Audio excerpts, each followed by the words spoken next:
안녕하세요. 전 70대 후반의 여성입니다. 행복한 가정을 꾸리고 있는 사람들은 이런 착각들을 합니다. 설마 내 자식이, 설마 내 남편이 하고 말이죠. 오히려 평생을 남편과 자식 때문에 속이 썩을 대로 썩은 사람들은 가족들에 대한 상처가 깊고 깊게 자리 잡아 나중엔 가슴에 굳은 살이 생긴다고 하더라고요. 그런데 설마 하는 일이 당신에게 툭 하고 떨어진다면 당신은 어떤 마음일까요? 살다 보면 별의별 일이 다 있겠지만 내가 가장 믿었던 가족에게 하루아침에 버림을 받는다면 당신은 견딜 수 있을까요? 나만 혼자 세상에 버려진 마음, 그건 상상도 하기도 싫습니다. 아무런 이유도 모른 채 말이죠. 세상에서는 이유에 따른 결과가 있습니다. 남의 것을 탐한 사람, 자신의 욕망을 채우기 위해 그 어떤 짓도 하는 사람, 그리고 한때 사랑했던 사람을 죽이려는 사람. 이런 사람들은 당연히 벌을 받아야 한다고 생각합니다. 하지만 세상 일이 그렇지가 않더라고요. 열심히 살았던 사람들에겐 불행의 그늘이 항상 따라다니고 세상 일이 모두 자기 맘대로 되는 거라 생각하는 사람들에겐 자신이 생각하는 인생대로 술술 잘 풀리는 사람들이 있습니다. 이런 사람들을 볼 때마다 전 생각했습니다. 너무 불공평하잖아. 아무리 하늘을 원망하고 내 인생을 탓해봐도 인생이 더 나락으로 떨어질 때 그 절망감은 이루 말할 수 없는 너무나도 아픈 고통입니다. 좀 더 일찍 알았더라면 내가 이렇게 살진 않았는데 하고 저도 원망했던 사람입니다. 그리고 왜 나한테 이런 일이 일어나는지 신에게 묻고 또 물었습니다. 하지만 돌아오는 건 점점 더 깊이 찾아오는 불행뿐. 저에게 희망이란 것은 없던 삶을 살았습니다. 가장 행복한 순간, 하루아침에 불행의 씨앗을 안고 나락으로 떨어진 저의 기막힌 이야기. 한번 들어보실래요? 남부럽지 않은 가정환경과 좋은 남편, 학창시절 때 말썽 한번 부리지 않고 잘 커준 우리 아이들. 그래서 그런지 저는 늘 남들의 부러움을 샀죠. 특히 절 아주 오래전부터 알고 지낸 친구들과 모이면 저희 남편 칭찬에 입이 마를 정도였습니다. 동갑내기 친구들과 70번째 생일을 축하하던 날, 그날도 전 친구들의 부러움을 한 몸에 받았죠. 아유, 내가 늦었지? 남편이 굳이 태워준다 해가지고. 아이고, 나이가 70인데 늙은 할망구 뭐 이쁘다고 그렇게 지극정성이냐? 네 남편은 타고났어. 아유, 우리 남편은 나 좀 어디 데려다 달라고 하면 뭐 또 기어나가? 여자가 말이야, 집에서 밥이나 차리지 말이야. 이런다? 아휴, 내가 70평생을 뭐하고 살았는지. 복나나 부럽다, 야. 뭐 여기 태워준 걸 가지고. 아니, 니네 남편도 말만 그렇지. 너 해달라는 거 다 해주잖아. 그런 남자를 요즘 말로 뭐라더라? 아, 그래, 츤데레. 우리 딸이 가르쳐주더라. 뭐? 아유, 생전 듣지도 못한 말이네. 요새 애들 말이야? 으이그야, 츤데레가 뭐냐면 말이야. 말은 못되게 했어도 은근히 잘해주는 거. 아, 왜 옛날에 우리 국민학교 때 남자애들이 짓궂게 굴다가도 왜 책상 밑에 쓱 하고 알사탕 넣어주고 그랬잖아. 그런 남자들이 또 요새 인기라며? 야, 너는 그럼 요즘 인기남이랑 사는 거네? 너도 부럽다, 야. 츤데레? 아유, 난 싫어. 그냥 따뜻한 말 한마디면 될걸. 뭐가 그렇게 불만이 많은지. 사람 속 익는 대로 긁어놓고 끝에 잠깐 잘해주면 뭐하냐? 아유, 난 싫어. 아이, 그래도 이렇게 긴 세월 살아준 게 어디야. 난 내가 70이라는 게 믿기지 않아. 아직도 여고 시절 1학년 17반 복난인 것 같은데. 으유, 저 소녀 감성. 복난이는 아직도 애야 해. 남편이 오구구구 저렇게 공주처럼 받들고 사는데 복난이가 어른 될 시간이 어딨니? 아직도 복난이 남편 눈에는 복난이는 영원한 18살일걸? 너네 자꾸나 놀릴래? 그래, 난 복이 타고나서 우리 엄마 아버지가 김복란으로 이름도 딱 지어주셨잖아. 오늘은 내가 쏠게. 우리 70번째 생일을 위하여. 위하여! 정말로 전 이름처럼 복을 타고났었습니다. 어린 시절 부유한 가정에서 자라서 미국 유학도 가고 거기서 남편을 만났죠. 그땐 뭐가 그리 좋았는지 서로 얼굴만 봐도 웃고 또 웃고. 전 저에게 차고 넘칠 만큼 사랑을 주는 남편을 보고 결혼을 결심했고 저희는 양가의 축복 속에 결혼을 했습니다. 첫날 밤 전 남편에게 이런 말을 했습니다. 여보, 우리 결혼 생활에서 가장 중요한 게 뭘까? 결혼 생활에서 중요한 거라. 사랑? 사랑도 물론 중요하지. 그런데 난 믿음과 신뢰가 가장 우선시 되어야 한다고 봐. 사랑하면 그런 건 저절로 따라오는 거 아니야? 아니야. 부부는 사랑을 뛰어넘어서 서로를 믿는 부분이 가장 중요하다고 생각해. 그래? 그럼 당신에 대한 믿음이 내가 얼마나 큰지 보여줄게. 이리 와봐. 아, 왜 그래? 간지럽게. 신혼이라 그러려니 했는데 남편은 결혼 생활 내내 변함없는 사랑을 제게 주었습니다. 여보, 나왔어. 왔어요? 오늘도 고생 많았어요. 고생은 무슨, 다 당신을 위한 일이야. 내가 이렇게 좋은 집에 어디 내놔도 부끄럽지 않은 우리 자식들. 잘 키워준 당신이 참 고생 많았어. 당신이 나는 아이들한테 너무나도 잘해줬잖아요. 당신도 고생 많았어요. 참, 아이 큰애가 당신 칠순 이번 주 토요일에 하자던데 시간 괜찮지? 안 그래도 큰애가 전화 왔었어요. 한 번씩 그놈 보면 질투난다니까. 맨날 엄마 걱정뿐이야.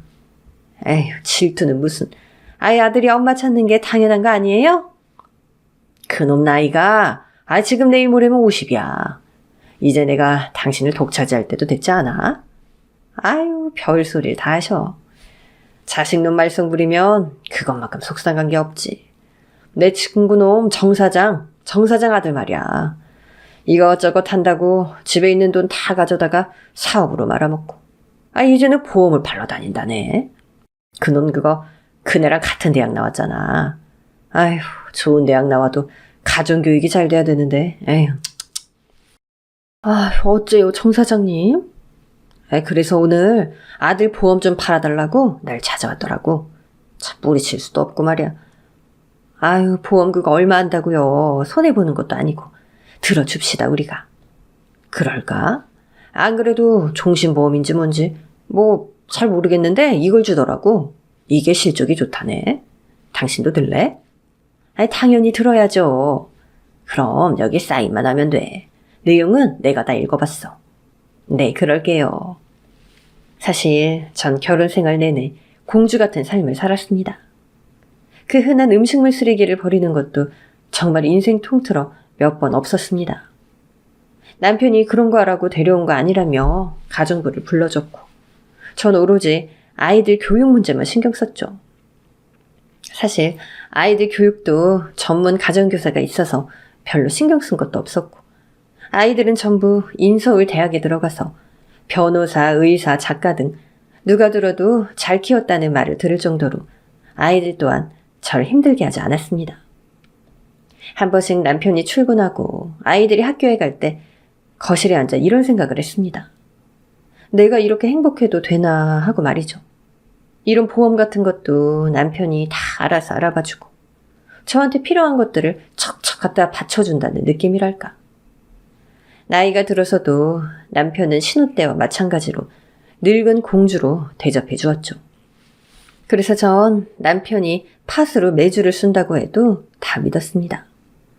경제권도 남편이 다 알아서 관리하고 내가 필요한 것들이 있으면 최고로 골라서 해결해주니 전 솔직히 세상 물정도 잘 모르고 그냥 온실 속 화초 그 자체였습니다. 칠순이 될 때까지 택시 한 번 타본 적 없고 늘 남편이나 기사를 불러 이동을 했습니다. 그러니 친구들이 절 부럽다 할 만하겠죠? 전 그 보험이 종신보험이란 말만 듣고 그렇구나 하고 믿었습니다. 한 달에 보험료가 얼마가 들어가고 내가 죽으면 그 돈을 누가 받게 되는지도 그리고 얼마를 수령하는지도 몰랐거든요. 내가 가장 사랑하는 오남매가 엄마 칠순잔치를 위해 모인 날이었습니다. 아이들은 제가 가장 좋아하는 수국을 한 다발 선물하며 제 70번째 생일상에 축하를 시작했습니다. 사랑하는 우리 엄마 축하드려요. 우리 엄마가 벌써 칠순이라니 말이 돼? 엄마, 아직 주변에서 사람들이 내 언니인 줄 알아. 이거 좀 반칙 아니야? 별소리를 다 한다. 엄마 이제 노령연금 받는 나이야. 말 그대로 노인이라고. 여보, 오늘 얘들이 날 비행기 태우네요. 엄마, 근데 어쩌죠? 왜? 비행기는 못 태워드려요. 그게 무슨 말이야? 나 비행기 탈 생각 없어. 농담이지. 엄마, 비행기 대신 이건 어때? 아이들은 저에게 작은 봉투를 내밀었고 전 봉투를 열어보았습니다. 봉투 안에는 럭셔리 미주 크루즈 여행 티켓이 들어있었죠.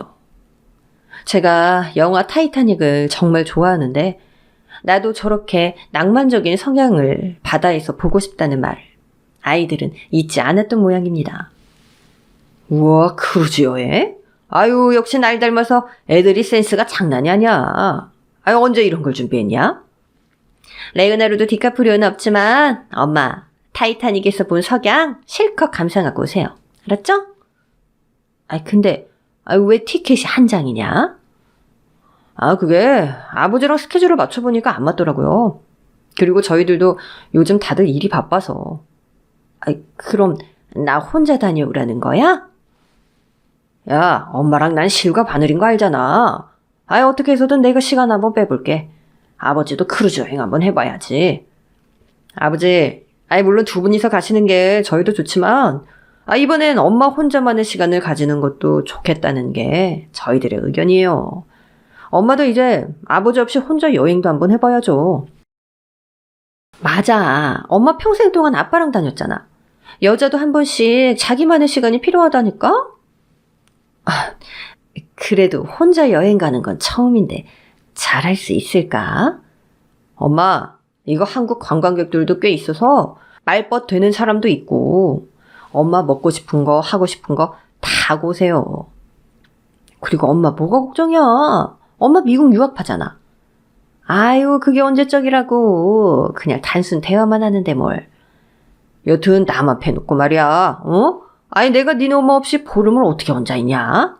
여보, 나도 데려가. 응? 아빠도 이번에 좀 엄마 없이 살아보세요. 엄마의 소중함이 얼마나 큰지 아실 때도 됐잖아요. 야, 무슨 말을 그렇게 섭섭하게 하냐? 내가 니네 엄마를 얼마나 사랑하는지 몰라?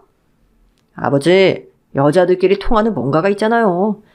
남자들은 마음은 이런데 여자들은 모르는 뭐 그런 거. 맞지? 그렇지. 하여튼 고마워. 내가 케이트 윈슬렛은 안 돼도 케이트 윈슬렛처럼 예쁜 옷 입고 석양을 보면서 우아하게 포즈 잡고 인증샷 보낼게. 혼자 여행, 나이 7순에 뭐 도전 한번 해보지.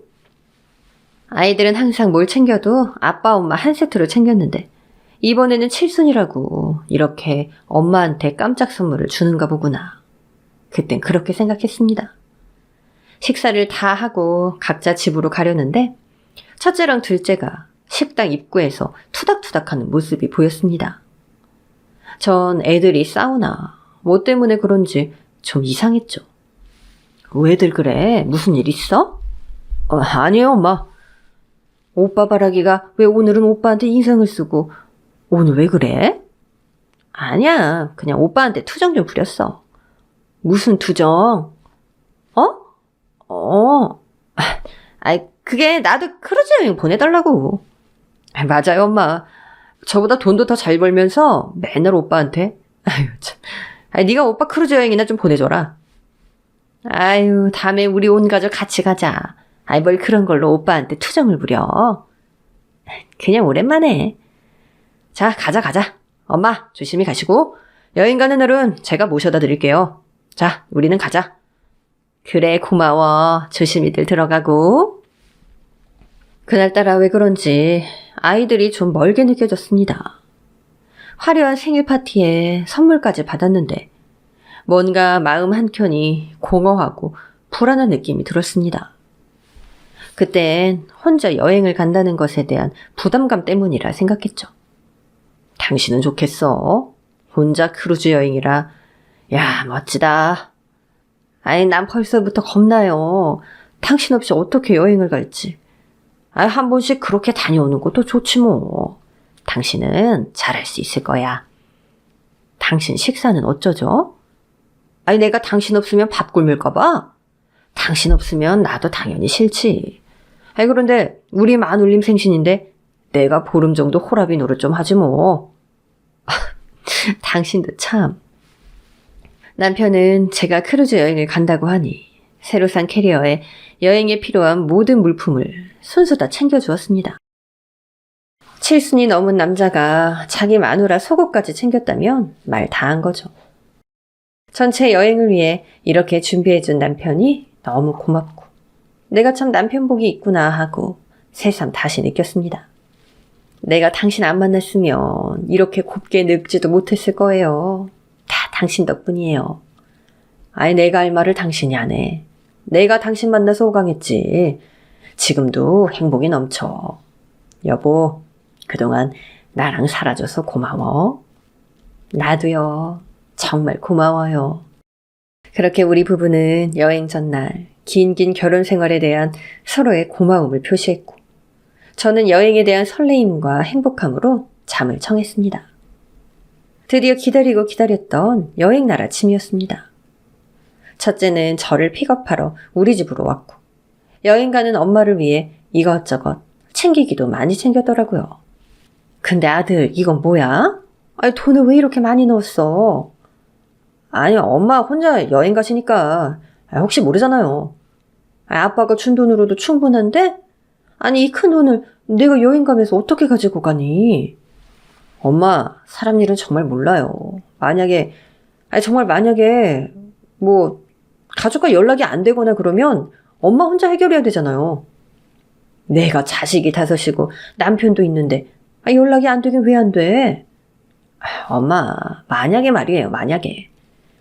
알았어. 내가 무슨 어린애도 아니고. 고맙게 받으마. 엄마, 이제 출발해야 돼요. 어서 타세요. 아들은 언뜻 보기만 해도 3천만 원이 훌쩍 넘는 현금을 저한테 주었고 전 그날따라 아들이 뭔가 이상해 보였습니다. 오늘이 아니면 엄마를 영영 못 볼 것 같은 아이처럼 아들은 아무 말 없이 절 데려다 줬습니다. 엄마, 즐겁게 보내고 오세요. 그래, 아들. 너희들이 정말 엄마한테 최고의 선물을 줬어. 잘 다녀올게. 시간 다 됐다. 나 들어갈게. 엄마, 잠깐만요. 아들은 갑자기 절 꼭 끌어안았습니다. 그냥 마중 인사라고 하기엔 아들의 포옹이 다른 때와는 좀 다르구나라는 걸 느꼈죠. 엄마, 우리가 엄마를 얼마나 사랑하는 줄 알죠? 그럼 엄마가 왜 그걸 모르겠니? 엄마 여행 혼자 보내니까 걱정돼서 그래? 아니에요. 우리 엄마 혼자서도 잘할 수 있을 거예요. 그래, 기대된다. 엄마 잘 다녀올게. 중간중간 연락할 테니까 너무 걱정 말고. 네, 엄마. 그렇게 전 아들과 헤어졌고 크루즈선에 올라탔습니다. 혼자만의 여행이라 처음엔 불안했는데 그 불안감은 기대감으로 바뀌었고 여행을 하면서 혼자 여행도 참 좋구나라는 걸 느꼈죠. 매일매일 입맛을 돋우는 요리가 제 앞에 대접되고 음악회 그리고 스포츠까지 정말 이래서 사람들이 크루즈 여행 하는구나 라는 걸 알게 됐습니다. 그리고 제가 크루즈 여행을 하면 꼭 하고 싶었던 것 바로 석양을 보는 것이었죠. 그냥 석양을 보러 가는 건데 왠지 케이트 윈슬렛처럼 예쁘게 차려입고 보고 싶다는 생각이 들어서 준비해온 예쁜 쇼를 걸치고 뱃머리 쪽으로 갔습니다. 정말 큰 바다 위에서 보는 석양이란 그야말로 예술 그 자체였습니다. 석양을 보며 그런 생각을 했습니다. 아이들과 남편도 함께 있으면 얼마나 좋았을까 하고 말이죠. 그런데 그때 어떤 남자가 저에게 샴페인 한 잔을 내밀었습니다. 전 깜짝 놀라 그 사람 얼굴을 쳐다봤죠. 정말 인성이 좋다는 말이 절로 나올 정도로 착하게 생긴 50대 중반 정도로 돼 보이는 남자였습니다. 남편 말고는 외간 남자랑 말도 잘 안 섞는데 혼자 여행을 오니 이런 일도 다 생기더군요. 혼자 오셨어요? 아니요. 남편이랑 왔어요. 아니던데. 남편분이랑 식사하시는 거 한 번도 못 봤는데요? 그건 저도 혼자 왔어요.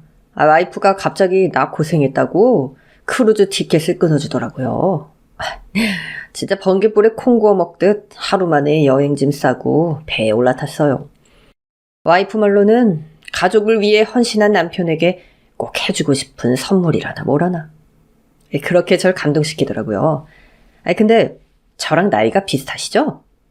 아유, 무슨 소리세요? 예? 그럼 저보다 누님? 저 칠순이라고 아이들이 여행 보내줘서 온 거예요. 예? 아유, 말도 안 돼.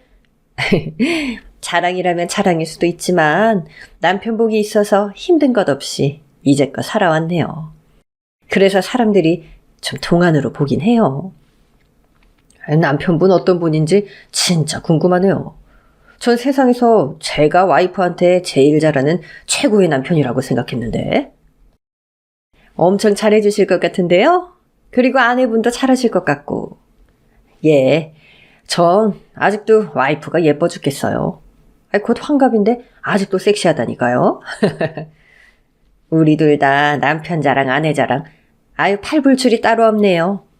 그럼 팔불출끼리 건배 한번 할까요? 저처럼 사랑받는 여자가 또 있구나 하는 생각이 들었습니다. 낯선 사람과는 말도 잘 안 하는 성격인데 왠지 그 남자는 뭔가 저와 연결고리가 있을 듯한 그런 생각이 들었습니다.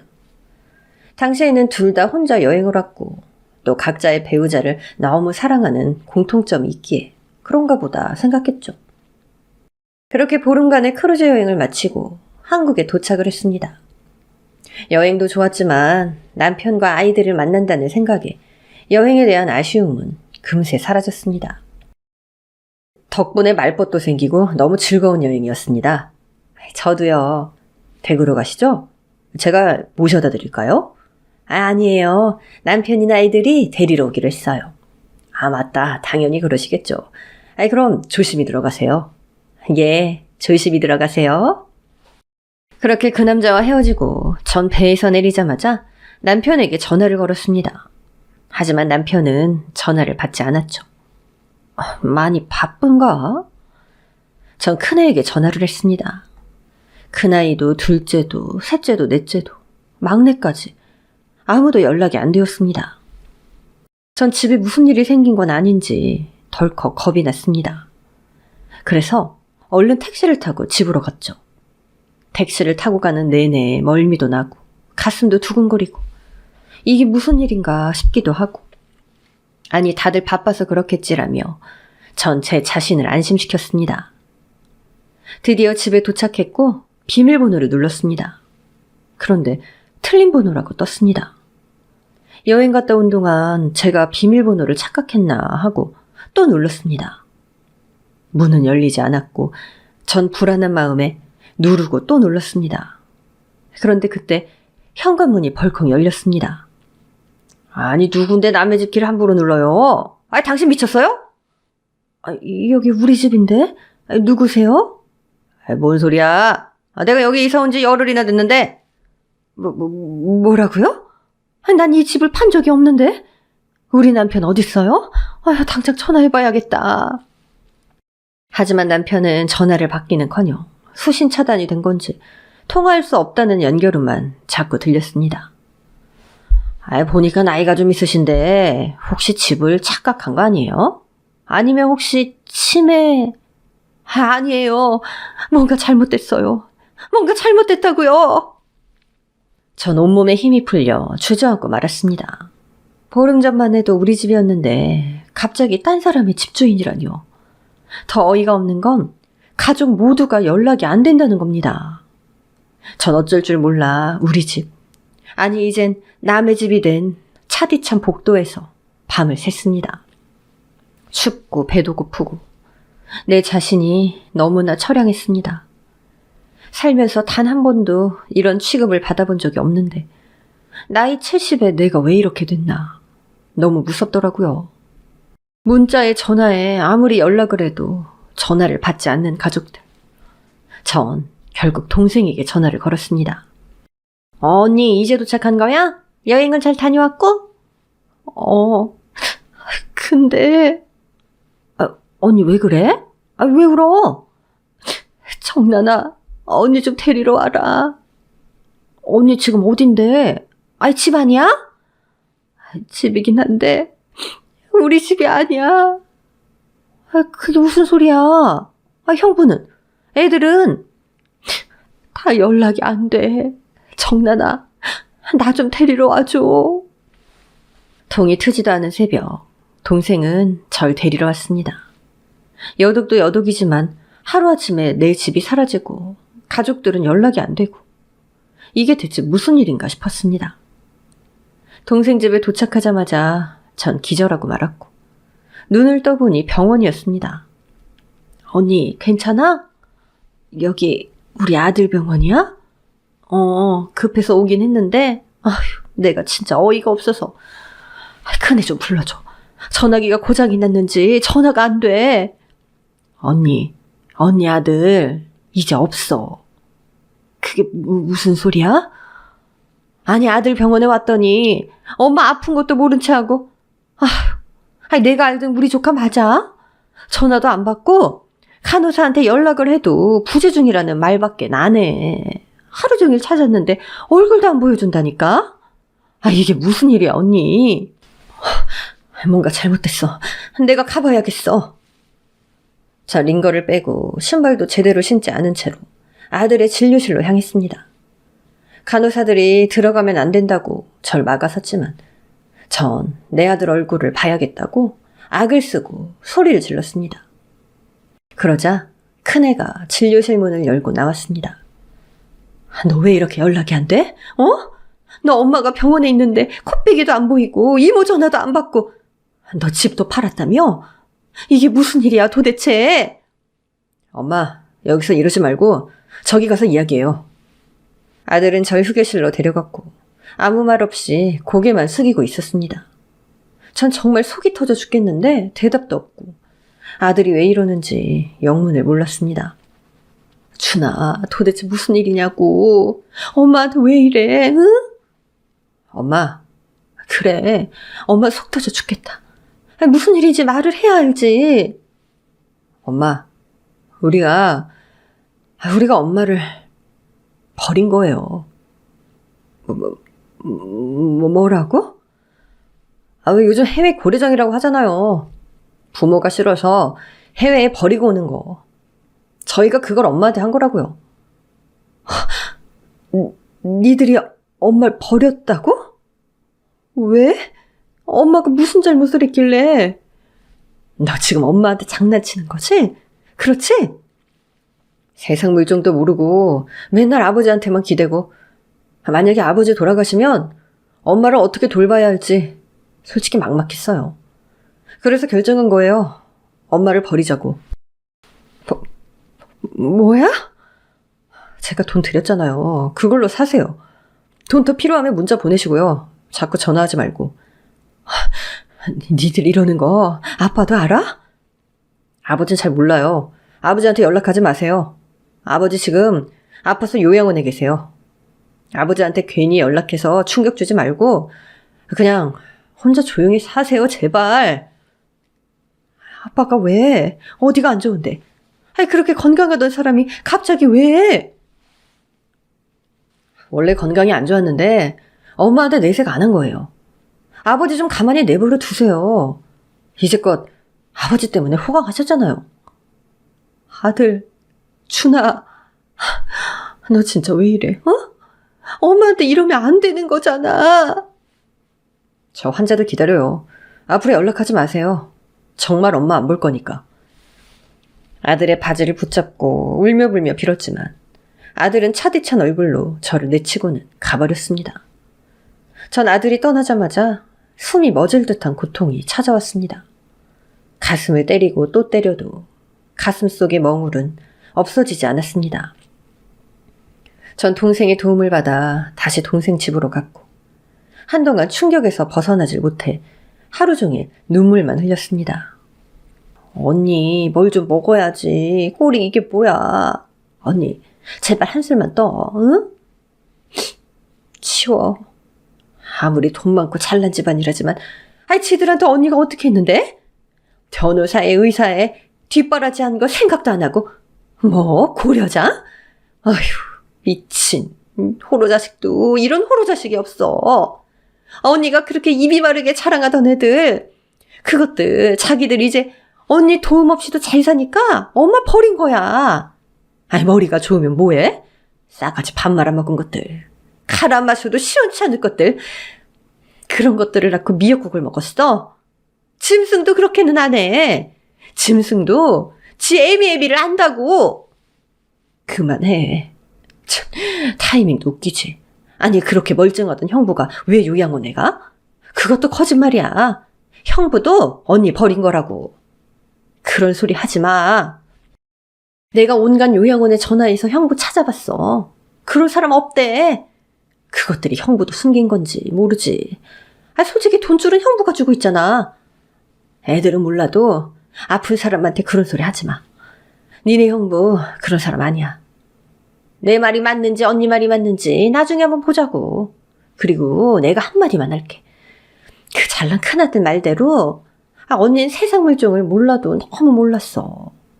왜 남편과 자식들이 해주는 것만 믿고 산 거야. 이런 일 생긴 거 언니 잘못도 있어. 그러니까 죽을 때까지 밥으로 안 살 거면 얼른 먹어. 먹고 정신 차리라고. 맞습니다. 전 바보였습니다. 남편이 해주는 대로, 아이들이 하자는 대로 그저 따라가기만 했죠. 온실 속 화초 공주가 아니라 한평생을 바보로 산 겁니다. 제가 자식이라도 이런 엄마는 버리겠다는 생각이 번쩍 들었습니다. 아무리 내가 배 아파 낳은 자식이라 해도 자기 부모를 이런 식으로 버리는 건 아닌 거 아닙니까? 전 정말 가족들을 위해 제가 할 수 있는 건 모든 것을 해주었습니다. 아무리 생각해봐도 전 잘못한 게 없었으니까요. 동생의 말이 저에겐 충격이 되었습니다. 전 그날 이후 넘어가지 않는 밥을 억지로 먹고 살아야겠다는 생각뿐이었습니다. 언젠간 이 엄마가 바보가 아니라는 걸, 자식들이 날 버릴 자격이 없다는 걸 알려주리라 다짐했습니다. 전 노인학교에서 제 또래들에게 영어와 국어를 가르쳤습니다. 평생 제 손으로 돈을 벌어본 적도 없었고 이제는 아무도 기댈 곳이 없다는 사실에 세상에 눈을 뜨게 된 거죠. 산상님, 나보다 나이가 위요 아래요? 7학년 5반인데요. 나랑 카비네가. 근데 어찌 그렇게 미국말도 잘하고 한국말도 잘하고. 젊었을 때 잘 나갔나 보네. 그나저나 서방님은 죽었소 살았소? 네, 뭐. 손을 보아하니 고생도 안 했구먼. 내 손 좀 봐. 이게 손인지 거북이 등껍질인지 이제 와서 공부한다고 이러고 있으니 참 사람 팔자 웃겨. 그러게요. 사람 팔자 진짜 모르겠더라고요. 전 그렇게 소일거리를 하며 5년을 보냈고 죽을 나이가 다 됐으니 세월만 보내면 언젠간 죽겠지라는 생각만 했습니다. 크루즈 여행을 가고 남편의 사랑을 받고 아이들이 날 위해 웃어주던 그런 기억은 5년 전 그날 한순간에 사라졌습니다. 집으로 가는 길 꽃집에 수국이 화사하게 핀 걸 보았습니다. 저는 그 수국을 서서 한참을 바라봤습니다. 어르신, 수국 참 예쁘죠? 요즘은 아파트에서도 쉽게 키울 수 있어요. 이쁘면 하나 가져가세요. 싸게 해드릴게요. 수국을 보며 그날 그런 생각을 했습니다. 땅의 질에 따라 보라색도 됐다가 분홍색도 됐다가 연두색도 되는, 자기가 뿌리를 내려도 무슨 색을 가지고 태어날지 모르는 수국처럼 70이 넘은 나이에 이렇게 인생이 하루아침에 바뀔지 누가 알았을까요? 싱숭생숭한 마음으로 집으로 왔습니다. 퇴근하고 나면 늘 동생은 제게 전화를 걸어 제 안부를 묻곤 했죠. 그날도 동생이겠거니 하고 전화를 받았습니다. 그런데 동생이 아닌 낯선 남자의 목소리가 들렸습니다. 저 김봉란 씨 맞으신가요? 네, 전데요. 어디신가요? 여기 경찰서입니다. 경찰서요? 아니, 경찰서에서 무슨 일로? 혹시 남편분이 이기적 씨 맞으신가요? 5년 동안 단 한 번도 떠올리지 않았던 이름, 이기적. 그토록 저를 아껴주고 사랑했던 남편의 이름을 왜 경찰한테서 들어야 했는지. 전 또 5년 전처럼 가슴이 옥죄어 오듯 공포가 몰려왔습니다. 네, 맞습니다. 그런데 왜?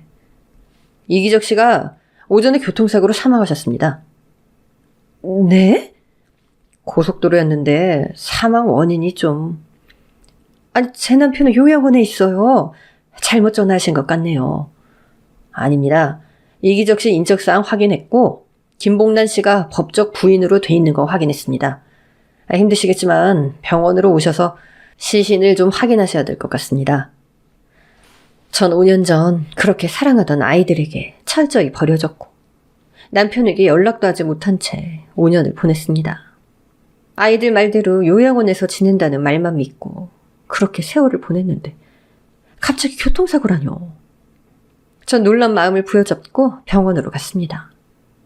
전 시신 안치실로 뚜벅뚜벅 걸어갔고 떨리는 손으로 남편의 시신을 확인했습니다. 설마 했던 일이 정말 제 눈앞에 펼쳐졌습니다.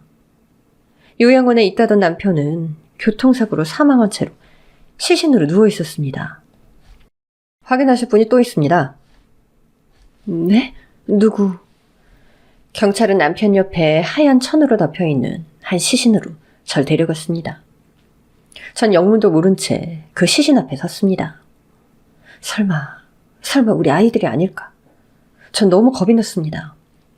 그런데 알지 못하는 중년의 여성이 누워 있었습니다. 도대체 이 여자가 왜 제 남편과 함께 있는지, 이게 무슨 일인지 너무나도 혼란스러웠습니다. 고인이 된 분께 드릴 말씀은 아닌데 사고 원인은 유가족이 아셔야 할 것 같아서요. 남편분이 이 여성분과 달리는 차 안에서 이상한 행위를 하다 그만. 경찰의 말은 운전하던 남편과 동승했던 여자가 달리는 차에서 망측한 짓을 즐기다 교통사고로 사망했다는 겁니다. 너무 안 부끄럽고 이게 말이 되는 일인지, 그리고 내 남편이 맞는지 전 너무 황당했습니다. 남편의 죽음이 전혀 현실로 다가오지 않았습니다. 그때 익숙한 목소리가 들렸습니다. 엄마, 5년 전 절 매몰차게 버렸던 아들의 목소리, 그리고 연락을 피했던 둘째, 셋째, 넷째, 그리고 막내까지. 저에게 달려와 무릎을 꿇고 엉엉 울기 시작했습니다. 전 그때만 해도 아이들의 눈물이 진짜인지, 또 무슨 의도를 가진 건지, 내가 그렇게 사랑했던 자식들을 의심할 수밖에 없었습니다. 왜냐면 절 버렸으니까요. 엄마, 우리가 죽을 죄를 졌어요. 엄마, 우리 엄마를 지키려고. 날 그렇게 버린 아이들이 날 지키려고 했다니, 이게 뭔 소리인지 전 알 수가 없었습니다. 엄마, 날 원망 많이 하셨죠? 엄마, 난 엄마가 죽을까봐, 엄마를 잃을까봐 그랬어요. 아이들은 저에게 충격적인 말을 털어놓았습니다. 제가 그렇게도 사랑했던 남편의 추악한 진실을 알려주었습니다. 나야, 지금? 안 돼. 애들이 집에 와 있어. 애들 있으면 어때? 잠깐 나와, 자기야. 응? 나도 너무 자기가 보고 싶어. 그 할망구랑 있고 싶어. 나랑 있고 싶어? 그 할망구랑 있고 싶어. 나랑 있고 싶어? 내가 요즘 무슨 생각하는 줄 알아? 저 할망구 어떻게 하면 처리할까? 그 생각뿐이라고. 그럼 보내버려. 뭐? 솔직히 지금 죽어도 아무도 의심 안 할 거 아니야. 그 할망구 나이가 얼만데? 뭐 그렇긴 하지.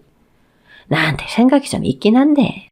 아들은 우연히 남편과 내연녀의 전화통화를 듣게 됐고 아빠가 엄마를 죽일 수도 있겠다는 생각이 들었다고 했습니다. 심증만 있을 뿐 물증이 없어 그때부터 아이들은 남편을 계속 감시했다고 했습니다. 그러다 남편은 첫째가 일하고 있는 병원을 찾아가 점심을 먹자고 했죠. 아들, 요즘 안락사? 죽음을 자기가 선택하는 거, 그거 도대체 왜 하는 거지? 그건 병으로 죽을 것 같은 고통을 겪는 사람이나 나이는 많고 돌봐줄 사람이 없는 그런 사람들이 선택할 수밖에 없는 마지막 권리죠. 그럼 안락사 할 때 그 약물, 그게 어떤 건데 사람이 그렇게 조용히 죽는 거냐? 아버지, 왜 그런 걸 물어보시는 건데요? 아니, 그냥 궁금해서. 전 엄마 아버지가 아무리 고통스러운 병에 걸리셔도 끝까지 살려낼 겁니다. 제가 이기적으로 보여도 전 부모를 그렇게 보낼 수 없어요. 아니, 궁금해서 물어보건데 왜 그렇게 정색을 해? 의사 아들이 있으니 물어본 거다. 자, 먹자. 아들은 남편이 저를 해칠 것 같다는 확신을 했고 어떻게 해서든 남편과 저를 떼어놓아야겠다는 생각을 하게 되었다고 합니다. 그래서 크루즈 여행을 준비했고 저만 보냈다고 했죠. 그럼 5년이란 긴 시간 동안 왜 가족들과 헤어지게 된 건지 궁금했습니다. 그런 일이 있었으면 나한테 먼저 이야기를 했었어야지. 내가 지난 5년을 어떻게 보냈는지 알아? 아들은 제가 죽으면 남편이 사망보험금을 타게 된다는 사실을 알게 됐고 남편이 어떻게 해서든 절 처리하고 돈을 갈취해서 내연이와 도망갈 거란 사실에 더 두려워졌다고 했습니다. 정말 제가 알던 아버지가 맞나 했어요. 어떻게 그 많은 세월을 엄마를 속이며 연극을 했는지 정말 역겨웠어요. 엄마를 멀리 보내야겠다는 생각뿐이었어요. 그래야 엄마를 살릴 수 있으니까. 아버지가 엄마를 해칠 생각을 하지 않게 하기 위해선 엄마가 우리를 버리고 가버렸다는 이야기를 했어요. 그리고 엄마에게 연락을 할까봐 아버지 전화도 제가 없애버렸어요. 엄마가 없어지니 정말 노골적으로 그 여자와 당당히 돌아다니더군요. 저희는 모른 척했어요. 차라리 아버지가 우리를 버리고 그 여자랑 도망가길 원했어요. 그래야 엄마가 저희 곁으로 돌아올 수 있으니까요. 아들이 전해준 이야기는 너무 고통스럽고 치욕적이었습니다. 하지만 아이들이 절 살리기 위해 그런 선택을 할 수밖에 없었다는 사실에 전 너무 감사했습니다. 그리고 그 오랜 시간을 버텨왔다는 걸 생각하니 가슴이 아팠습니다. 하지만 충격적인 일은 이게 끝이 아니었습니다. 시신을 확인해야 할 사람은 저뿐만이 아니었습니다. 남편의 내연녀의 남편, 그가 찾아왔습니다. 그런데 내연녀의 남편은 제가 아는 사람이었습니다. 아니, 크루즈 맞죠? 네, 그런데 왜 여기에?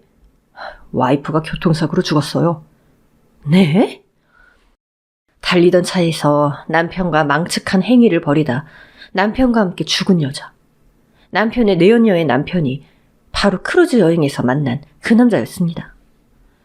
남편 내연녀의 남편 스토리는 저보다 더 기가 막히더군요. 남편이 크루즈 여행을 갔을 때 모든 돈을 챙겨 집을 나가버렸고 자신은 빈털터리가 된 채로 5년 동안 생활고를 겪었다고 했습니다. 전 제가 못나서 와이프가 떠났다고 생각했어요. 마지막으로 남긴 문자가 뭐였는지 아세요? 그동안 저랑 살아왔던 세월이 지옥이었다고 하더라고요. 그리고 내 살 길을 찾겠다고 한 뒤 떠나버렸어요. 제가 할 수 있는 건 아무것도 없었어요. 전 정말 죽은 남편의 시신을 붙들고 일어나라고 말하고 싶었습니다. 1분이라도 살아서 나한테 무릎을 꿇고 사과하라고. 네가 뭔데 내 인생을 이렇게 만들었냐고 말이죠. 정말 마음 같아선 화형이라도 하고 싶은 심정이었습니다. 내가 사랑하는 아이들과 생리별을 하게 만들고 여자한테 미쳐서 가정을 망친 짐승보다 못한 인간. 저 아이들은 남편에 대한 분노를 쉽게 가라앉힐 수가 없었습니다. 고민 끝에 전 결정을 했습니다. 아이들과 제가 겪은 고통을 조금이라도 덜 수 있는 방법을 말이죠. 저 사람은 제 남편이 아닙니다. 네? 저 사람은 제 남편이 아니라고요. 시신은 병원에서 알아서 처리하세요. 제 남편은 5년 전에 이미 죽었습니다. 전 아이들의 손을 잡고 남편의 시신을 뒤로 한 채 병원을 떠났습니다. 장례를 치러줄 이유가 없었습니다. 그는 그렇게 죽고 못 사는 내연녀와 한나란 씨에 떠났습니다. 결국 남편은 이 세상을 떠날 때까지 이기적인 인간이었으니까요. 남편이 떠난 후 전 다시 아이들과 웃음을 찾았고 지금은 예쁜 손자들과 새로운 삶을 살고 있습니다. 전 말하고 싶습니다. 이 세상에 오직 믿을 수 있는 건 나 자신뿐이라는 걸. 여러분, 늦기 전에 자기 자신을 돌아보고 자기 자신을 지키세요. 인생은 한순간 예고 없이 달라질 수도 있으니까요.